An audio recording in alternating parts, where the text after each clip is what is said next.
अस्सलामुअलैकुम दोस्तों, आज हम बात करने जा रहे हैं जियो टीवी के नए ड्रामे खुशनसीबी की पहली किस्त के बारे में, जिसने आते ही नाजरीन की भरपूर तवज्जो हासिल कर ली है।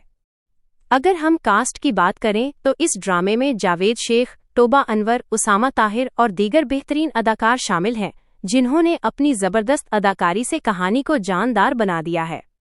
कहानी का आगाज एक ऐसे घराने से होता है जहां एक बाप अपनी 3 बेटियों के साथ जिंदगी गुजार रहा होता है। मां के इंतकाल के बाद ये बाप न सिर्फ बाप बल्कि मां का किरदार भी अदा कर रहा होता है, और यही चीज कहानी को शुरू से ही जज्बाती बना देती है।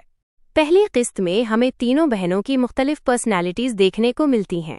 हर बेटी की सोच, ख्वाब और जिंदगी को देखने का अंदाज अलग है, जो आगे जाकर कहानी में दिलचस्प मोड़ पैदा करेगा।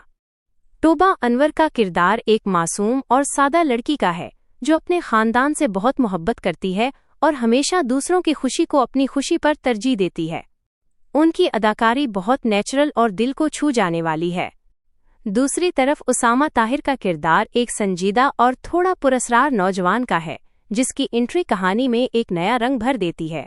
उन दोनों के दरमियान आने वाले एपिसोड्स में एक दिलचस्प लव एंगल देखने को मिलेगा। अगर हम जावेद शेख की बात करें तो उनका किरदार इस ड्रामे की बैकबोन है। उन्होंने एक जिम्मेदार और मोहब्बत करने वाले बाप का किरदार बहुत खूबसूरती से निभाया है, और उनकी मौजूदगी हर सीन को मजबूत बनाती है।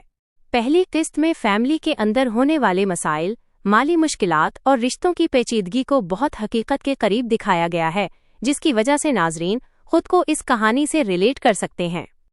डायरेक्शन की बात करें तो अली जाफरी ने बहुत अच्छा काम किया है। सीन्स की तरतीब, कैमरा एंगल्स और लोकेशंस सब कुछ बहुत बैलेंस्ड और प्रोफेशनल लगता है। बैकग्राउंड म्यूजिक भी जज्बाती सीन्स को मजीद असरअंगेज बनाता है। पहली किस्त का सबसे अहम हिस्सा इसका एंडिंग था, जहां एक ऐसा मोड़ दिखाया गया जो आने वाली कहानी की बुनियाद रखता है।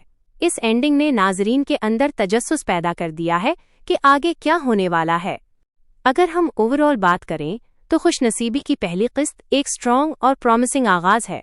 इसमें इमोशन भी है, ड्रामा भी है और एक अच्छी स्टोरी बिल्डअप भी है। अलबत्ता कुछ जगहों पर पेस थोड़ा स्लो महसूस होता है, लेकिन ये आम तौर पर फर्स्ट एपिसोड में होता है क्योंकि कहानी को सेट किया जा रहा होता है।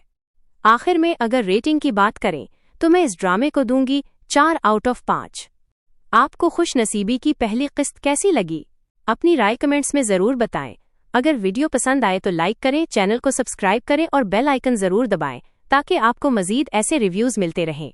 अल्लाह हाफिज़।